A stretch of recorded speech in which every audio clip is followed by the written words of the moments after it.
came before Coke and Pepsi. Its intense taste is hard to describe, and it has legions of devoted fans, including an especially enthusiastic collector. By day, he's a superintendent of Waterford schools, but wander down to his basement and you'll see Keith Wunderlich has another passion for Detroit's original pop.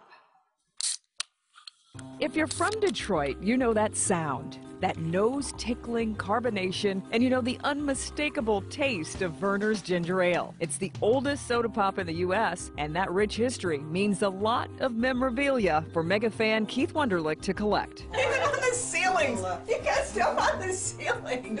Keith's basement is an homage to the long legacy Vernors has in Detroit. More than 150 years ago, Detroit pharmacist James Vernor, yes, that Vernor, was tinkering around with a recipe for ginger ale when he enlisted to fight in the Civil War. Came back 4 years later and took out this cask, and it's actually the extract, the syrup of the ginger ale that he had stored in the keg. Brought it out and tried it, and all of a sudden it was wonderful. And it hadn't been wonderful before the Civil War, but that 4 years had mellowed the taste. And that was one of their slogans for years too, mellowed in wood 4 years.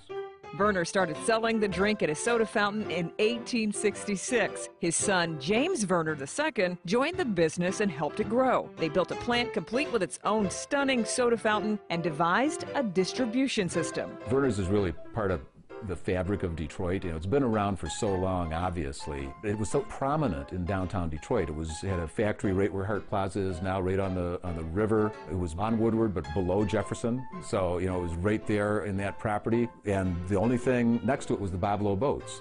So people would go to the Vernors soda fountain and then hop on the Boblo boats. Keith is the founder of the Vernors Club newsletter for other aficionados, and he has an impressive collection of Vernors paraphernalia ranging from the earliest days to now.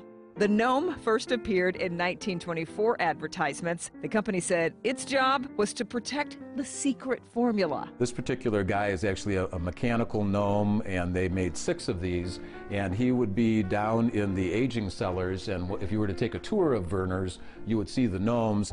In the late 1950s, Riverfront Development forced Vernors to move its headquarters and plant to a location further north on Woodward. The family-owned company soon went public and dropped the apostrophe from its name. Over the years, slogans ranged from Detroit's drink to deliciously different to describing the barrel-aged taste. And starting in the 80s, Hey, Pierre, where's the good stuff? Oh, yeah. Vernors tapped some notable Detroiters to tout its one-of-a-kind taste. Now I'm ready to rock and roll. The Dr. Pepper Snapple Group owns Vernors now, and the original ultra-fizzy formula has been toned down a little bit to appeal to more customers. But that doesn't bother the die-hard enthusiasts. You have a Vernors tattoo, complete with the gnome. That's hardcore. That is hardcore. You always hear the story of how you were given Vernors as a kid when you didn't feel well. You know, my grandmother, my mother would, if you had an upset stomach, would always give you Vernors to settle your stomach, and I still do that to this day. I still, when my granddaughter comes over, we heat up Vernors for her when she's got a cold.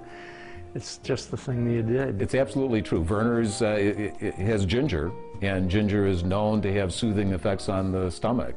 A Vernors float is ice cream topped with our favorite pop. So why is it that Vernors blended with ice cream is a Boston cooler? There's a lot of misinformation out there on the internet, and it has nothing to do with Boston Boulevard, as a matter of fact. Back in the day, any pop mixed with ice cream like a milkshake was called a Boston cooler. I have pictures of signs of a Hires Boston cooler. So it was more, the drink was a Boston cooler, and then you'd say, what flavor did you want? So I want a Vernors Boston cooler.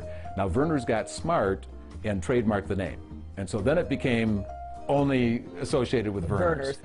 2016 marks 150 years of Detroit's drink. Keith and the club are setting up a celebration at the Detroit Historical Museum in June, including a Vernors history scavenger hunt and a world record attempt. We're going to try to break a record of the most people drinking pop. So we'd like hundreds, thousands of people to come down and drink a Vernors. There are photos from past Vernors anniversaries in Keith's vast collection. This year's century-and-a-half milestone surely means more new memories and memorabilia will be added. What does your wife think about this?